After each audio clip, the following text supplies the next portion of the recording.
say these things to you.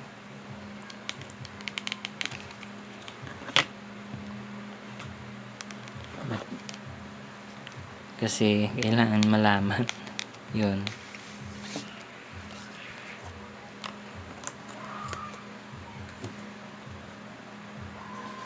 Nagluloko na naman. Wait lang guys, wait for a while. Nagluloko na naman ang ating ano.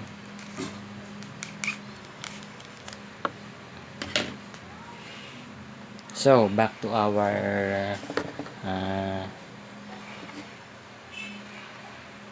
topics. And then magta-topic din ako sa mga audio device, yung mga audio audio cassette tapes, may mga labeled parts din to sa loob, at saka sa mga sa compact disc meron din yun.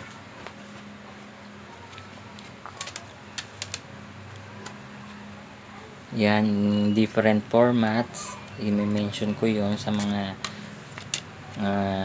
by our next video, para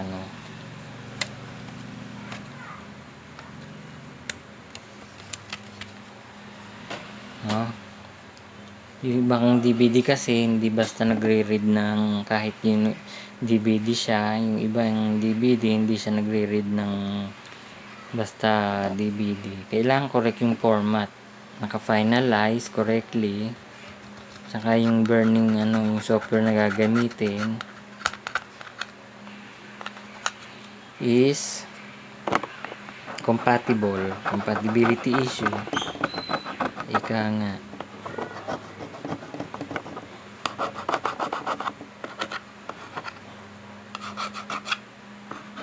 Guys, ako po magtatagalog na. I'm here because I'm here in Philippines. So, ayun. Tatagalog na ako para maintindihan din ng ibang Filipino viewers natin dyan. Minsan nag-i-English ako para diba? To identify it. To identify the issue smoothly. Okay. And then meron yung screw, magtatanggal din kayo nun sa mga tapes, precision screw. We'll topic that by next vlog natin. Okay. So ito guys, meron tayong dito, yung sa Walkman. I-explain ko bawat niyan sa inyo. Ayan, buti meron tayong ganito for some discussions natin. Ito, this is capacitor, ilang microfarad kaya ito. May number yan, makikita nyo doon guys.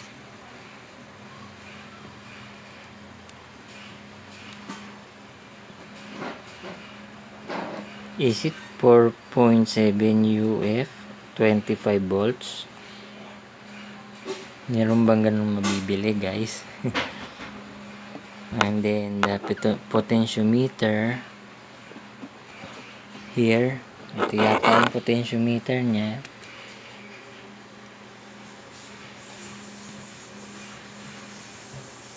Here yung IC, tape IC nya, ayan. And then there transistor ayun, maliit, on and off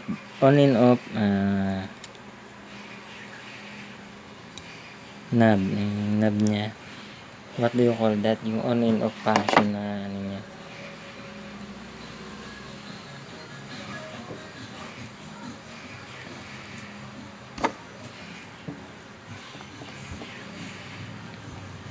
And then meron din siyang capacitor na ito yung kulay blue to.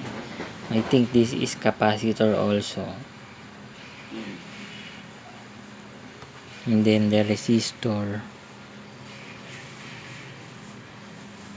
here, ilang ano to, baka mega ohms ang ano nito, maliit lang kasi siya guys.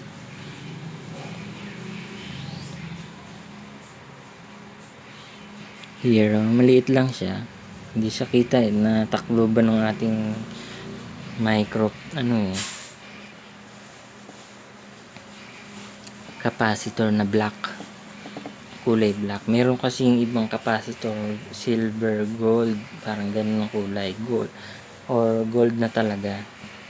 Yung ibang value noon guys, depende kasi yung sa value yung maanuhan nyo rito sa mga per parts. So resistor, malalaman nyo rin yung value ng resistor pagka umano kayo guys, yung inalam nyo yung color code nya, yun din kasi malalaman, one of the secret of the per electronic parts, malalaman mo yun. So kasi ang ano nito,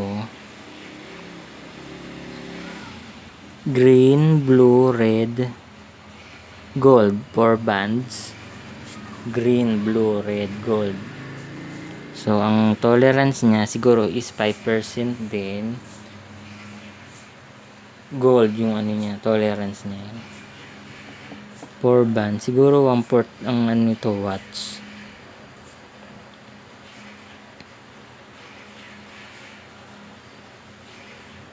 And then the jumper wire, ito may jumper wire din siya na naka-solve din yan dito sa may back, yung sa may green color ng ating printed circuit board.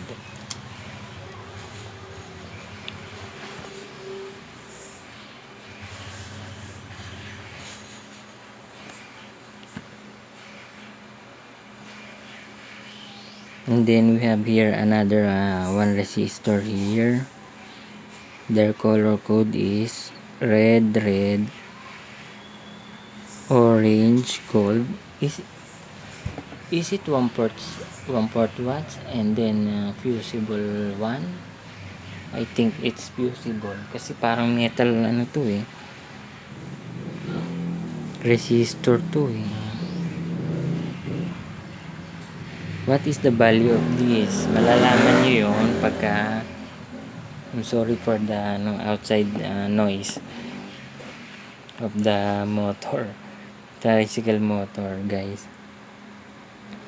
Malalaman nyo yun dun sa color code. Hindi naman pwede tayo manghuhula basta tayo bibili ng mga parts. Tatanungin din syempre ng personnel doon kung anong value or resistance noon, yung resistor or yung ohms niya.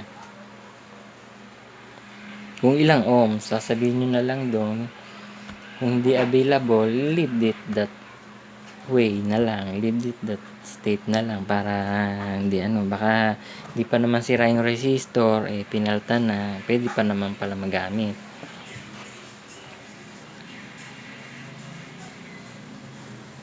So we have here red, orange, gold.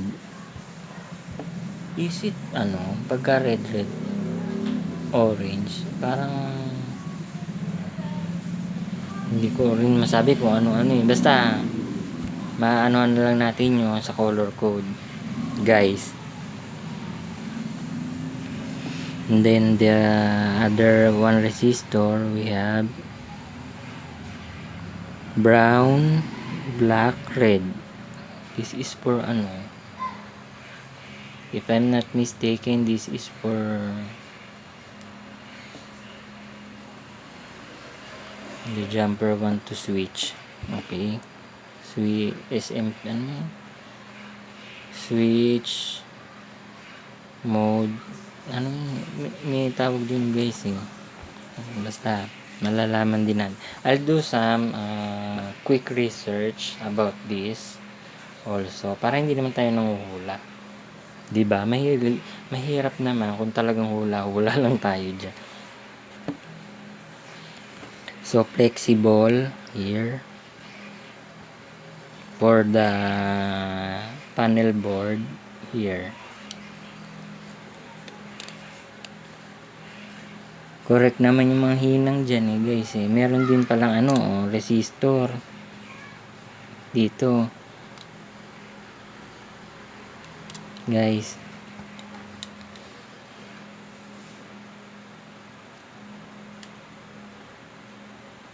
Yung meaning ng resistor, isabihin ko rin yan kung ano yung trabaho niya dun sa electronic natin. Nagre-reduce din yata siya ng some flow of current dun sa ating para hindi masyadong malaki yung pasok ng kuryente. Yun din minsan ng trabaho ng resistor.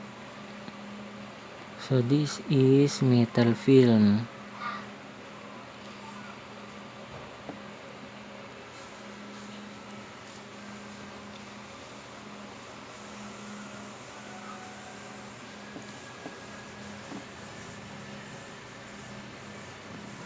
Yan guys, meron din siyang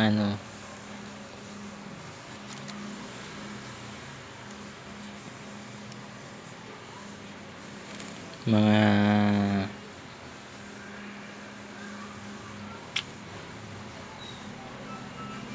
what do you call this, capacitor din ba yung ganyan? Pagka kasi transistor ang niya is Q. Makikita nyo sa reference booklet ng natin, service manual nila. Pagka kayo may available na makikita ang service manual ng mga items na meron kayo or electronics na meron kayo, yun.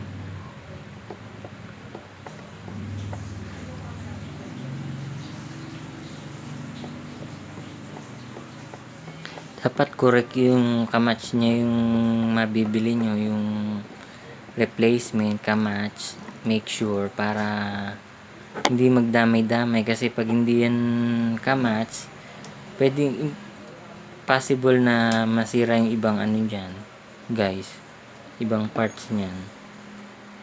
So kaya kailangan, recommend ko sa inyo, same parts, same type, same rating ang mabibili, mapapalit nyo dun sa mga nasirang parte ng device.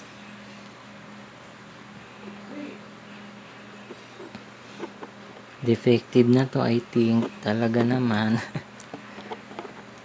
hindi ko pa nga sure kung saan nagmumula ang niya, humming noise niya. Hindi magandang guys ngayon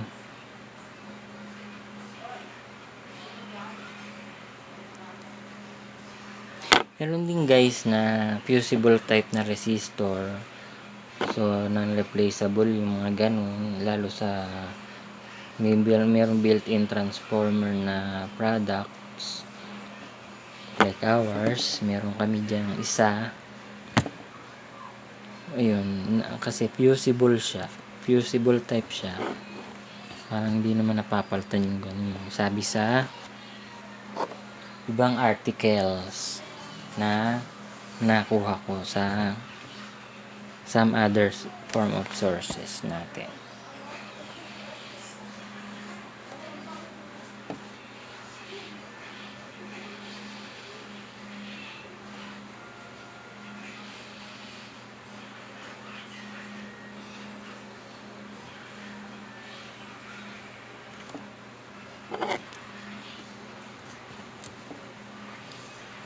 Ayan guys, yung mga IC niya, Sony rin talagang original to. Magaganda. Good, parang good pa naman yung shape ng IC niya. IC. Is it IC nga? Am I correct? IC. Meron niyang parts sa loob na micro din. Parts sa inside parts, micro din, maliliit. So kailangan ng microscope.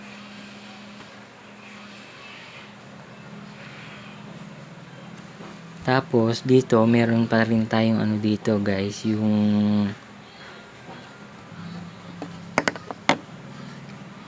capacitor. What is the value of this green capacitor here? Green capacitor yan. Hindi ko makita.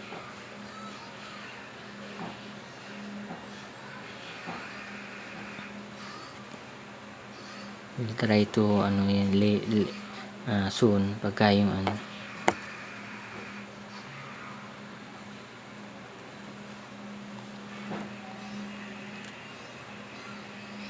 Sayang guys, maganda pa naman sana siya. Hindi lang ako kasi dati marunong mag ano ng ano nito yung sa belt. Na force na puwersa siya, ayun. So umano yung ating ano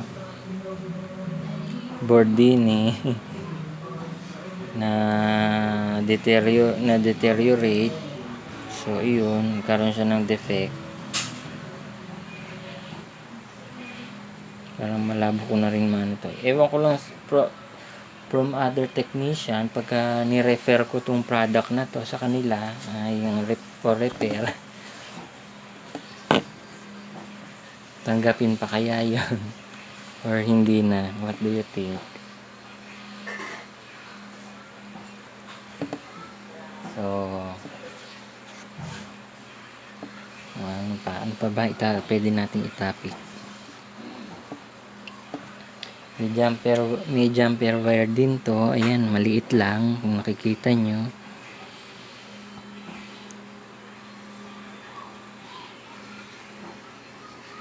Jumper wire yon. Ito yung ganito. Kita ba? Yung parang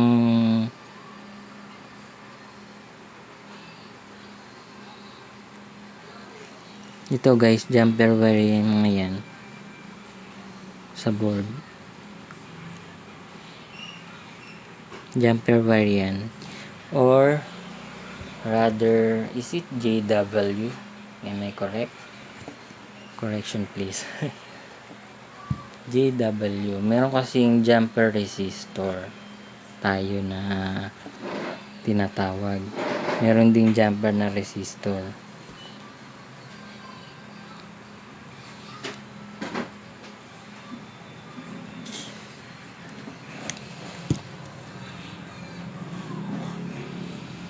Their volume knob here. Ito.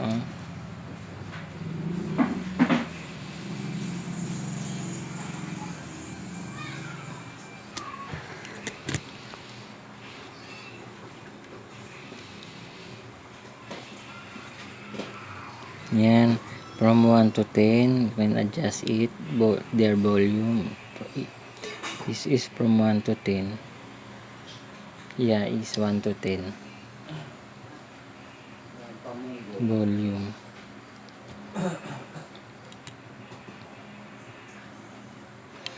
And then here the other capacitor with the value of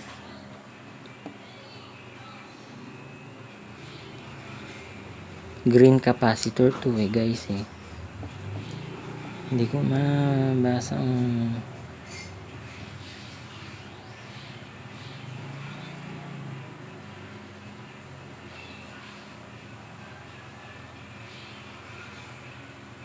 102 G102. Is it G green? Green. Yung G green yata yung ano, kung di ako nagkakamali.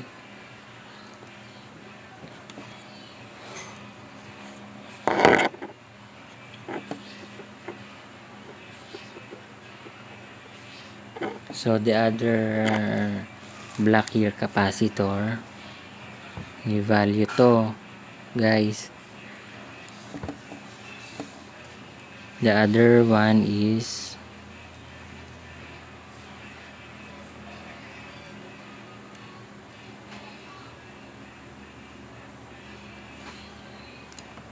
what is the value of this?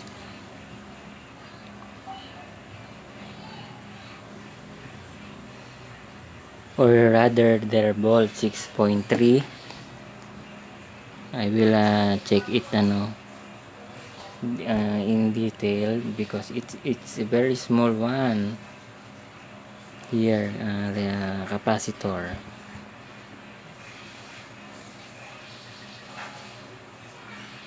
(22 UF 6.3 volts). So yun nga, capacitor yun. Electrolytic yata itong kind of this capacitor na ito, guys. Hindi ako if I'm not mistaken. Merong SMD type noon pang sa ibang components sa ibang application ng components ginagamit. So ano niyo yung rin yung value kung ilang farad or microfarad yun yung SMD type na capacitor na kulay shiny silver ng color. Makikita nyo naman yun, guys, pag ito kasi it's very common common type capacitor na siya. Color black talaga. Merong ibang kulay niyan, blue, merong ganun, shiny blue, hanggang yan eh.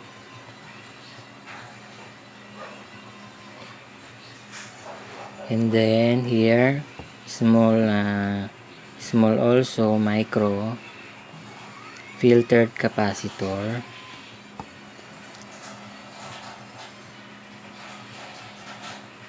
Here with the micro fuse, ayun meron siyang fuse here.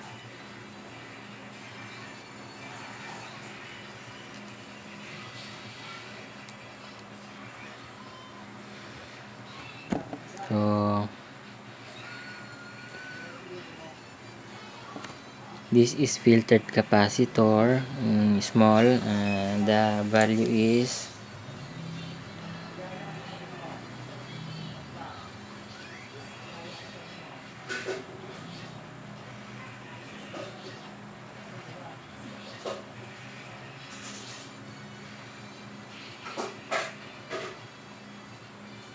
220 UF small u with capital F. 220 yun, guys. Then 4 volts nakalagay dito. Isang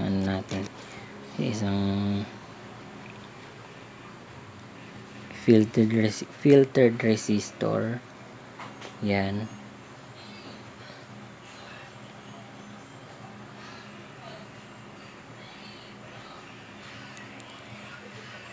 Then the other one, I think this is almost the same. I think lang guys, pero hindi pa ako sure kasi hindi pa siya nakikita. Kung parehas nga sila ng No, hindi sila parehas. Yung isa is 100 UF kasi yung isa is 220 UF2. Yung isa 100 ito. 100 to 100 UF and then 6.3 V. Ibig sabihin nun volts. Okay. So filtered capacitor yan. We have 3. And then the other one is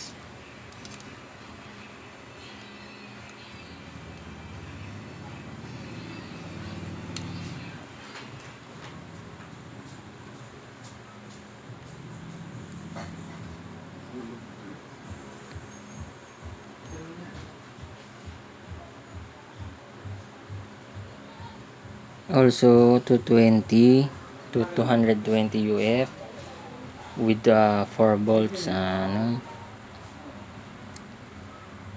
values, 4 volts. So yun. So isa lang pala ang dito, ang same lang na dito, guys. Ano yun?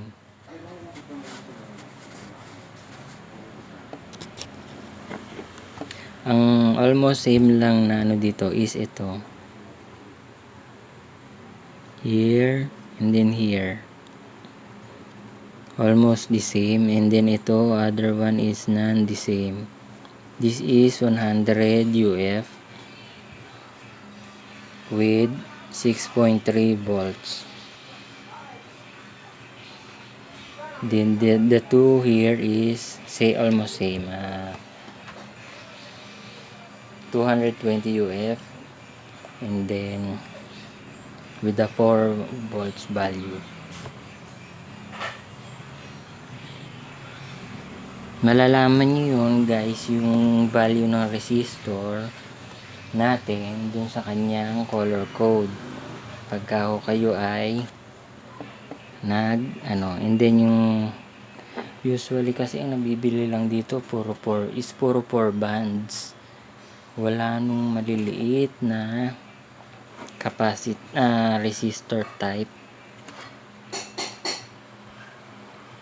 I think yung capacitor meron din color code to kasi iba-iba na siya ng kulay eh. Meron pa niyang blue, yung light blue na dun sa namin, sa isa namin meron yun. Papakita ko rin sa inyo yon.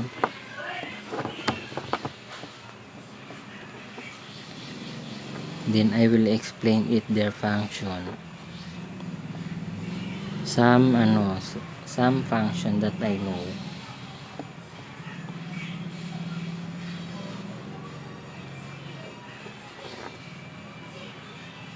So the other parts of this will be described maybe tomorrow or to next vlog, video ko sa susunod. Pwede kong itapik pa yon kasi marami pa yan guys. So yun, sana nabigyan ko po kayo ng kahit konting knowledge, or nakapagpaliwanag ako ng kahit hindi man sa inyo meron ako na ipaliwanag doon na makukuha nyo or magigets nyo para magamit sa minor repair ng mga microelectronics. So I will end up here, and then we'll see you again. Salamat po. Bye bye. God bless.